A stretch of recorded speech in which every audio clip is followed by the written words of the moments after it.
Hey everyone, and welcome to Tales We Shouldn't Tell, your weekly dose of digital campfire stories that are guaranteed to give you the shivers. So grab your blankets, dim the lights, and let's get uncomfortable. The Stillness.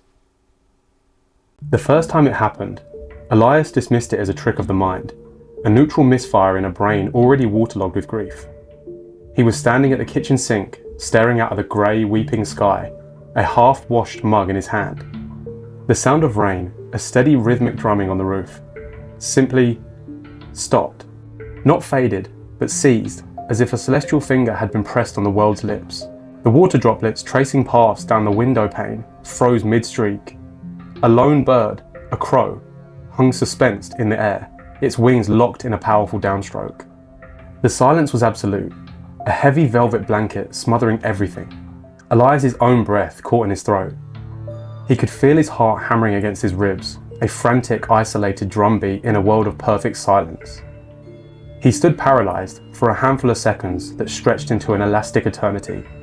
Then, as abruptly as it stopped, the world launched back into motion. The rain resumed its percussive rhythm. The water droplets completed their journey down the glass, and the crow soared out of view. He dropped the mug. It lay porcelain shards at his feet. His psychiatrist, Dr. Albright, had a name for it: grief-induced temporal distortion, a fancy sterile term for the moments his sorrow was so vast, so all-consuming that it felt like it could stop time itself. Elias clung to the diagnosis like a life raft. It was rational, it was manageable. But the stillness kept coming, and they grew longer. At first they were a strange, morbid curiosity. During one, which lasted nearly a minute, he dared to move. He took a hesitant step away from the armchair where he'd been reading one of Lena's old poetry books. The world remained perfectly still and silent. He walked through a small, isolated house, a ghost in a frozen life. He touched the perfectly still pendulum of the grandfather clock. He peered at a fly, an iridescent jewel locked in the air beside a lampshade. He was the only thing in the universe that could move. The thought was both terrifying and intoxicatingly powerful. I was about to say like the image, or I don't know, the description of the pendulum was really good. Yeah. And then we got on to the fly being like this jewel in the air. Yeah. I was like, that's even cooler. Mate, all I think is, like as it's ticking, it's just stopped there. Yeah. Like rather than it being central, it's like stopped mid-movement. It's giving me vibes of, was it The Happening, the film? I don't think I've seen it, It isn't exactly like this, but there are moments of like, it's like this wind, I think, I've not seen it so long, the wind like rolls through and like it stops people in their tracks of what they're doing. Oh, terrible. It's kind of giving me that kind of vibe. Yeah. Well, that's one for me to watch. Nice. Then came the note. He was sorting through a box of Lena's papers, a task that he had avoided for the 6 months since the accident when he found it. Tucked inside her favourite copy of Wuthering Heights, a small folded piece of notepaper in her familiar elegant script. It wasn't a love letter or a forgotten to-do list. It was 6 chilling words. Don't let it see you move. Nope. I'm closing that book and putting it back in the box. Bro, when I read this the first time, I genuinely looked around my room. I was like, wait, what? That's the last thing you want to do. Bro. You said, don't let it see you move. And she's not here anymore. And your reaction was, I'm going to move. Oh, wait, do you know what? This is my story and I've only just clocked that he has already moved. It's behind you. Don't say that. There's a Ouija board behind me. Leave me alone. The planche is like moving around on its own on the planchette. I don't want to know that. I just know.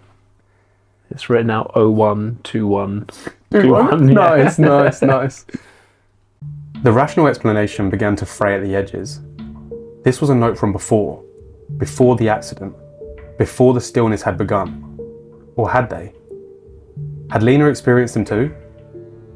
The thought sent a cold dread seeping into his bones, a dread far deeper than the lonely ache of his grief. He started to see it during the longer stillnesses, at the edge of his vision, a flicker, a distortion in the frozen air. He turned his head, and there would be nothing but the static scene.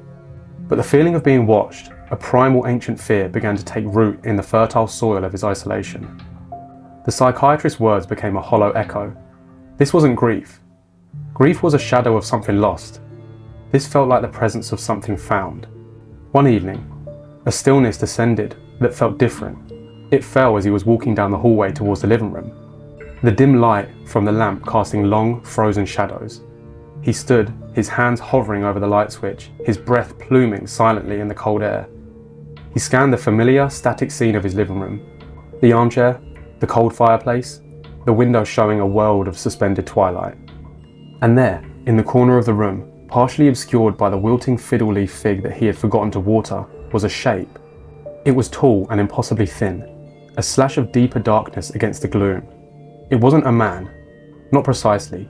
Its limbs were too long, its form too fluid, as if it were woven from the very fabric of the shadow.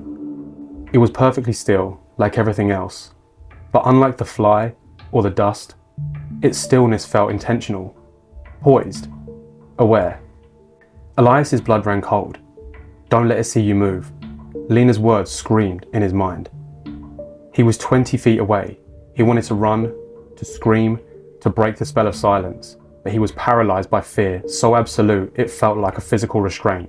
He stood, every muscle tensed, his eyes locked on the silent watching shape. He felt its attention on him, a cold, clinical pressure against his mind. He wasn't just a man in a frozen world. He was a specimen under a microscope. He didn't know how long he stood there, a statue of terror in a silent hall. 10 minutes, an hour, time had lost all meaning. He focused on not moving, on slowing the frantic beat of his heart, on silencing the ragged sound of his own thoughts. Then with a gut-wrenching lurch, the world came crashing back. The hum of the refrigerator, the distant rumble of a passing car, the creak of an old house settling. He blinked, and the shape in the corner was gone. The space by the fiddle leaf fig was just an ordinary shadow. He spent the next few days in a state of heightened paranoia. He dreaded the silence. Every creak of the floorboards sent a jolt of fear through him. He left the television on constantly, a babbling, meaningless shield against the quiet. He considered calling Dr. Albright, but what could he even say? My grief is attracting monsters from between the ticks of the clock. The final stillness came on a Tuesday. It was the most profound yet. The world didn't just stop. It felt like it had been erased. The low hum of the television cut out, the image on the screen freezing on a news anchor's smiling face. The ambient light from the window held, but it seemed flat, two-dimensional. The silence was so deep it rang in his ears. He was in his armchair. He didn't dare move his head. He just shifted his eyes, darting them around the room. It was there. Not in the corner this time. It stood in the doorway to the hall, a stark black silhouette against the frozen gloom. Closer. So much closer. He could see it more clearly now. It had no discernible features, no face, no eyes, yet he felt its gaze more intensely than any human stare.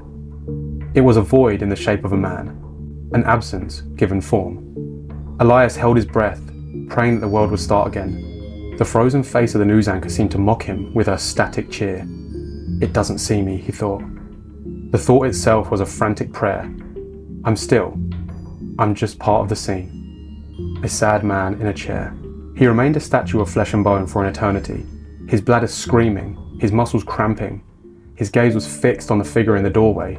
It didn't move, it just was. A silent, patient sentinel. Then, a betrayal. A tiny, involuntary shudder wrecked his body. A muscle spasm born of pure, sustained terror.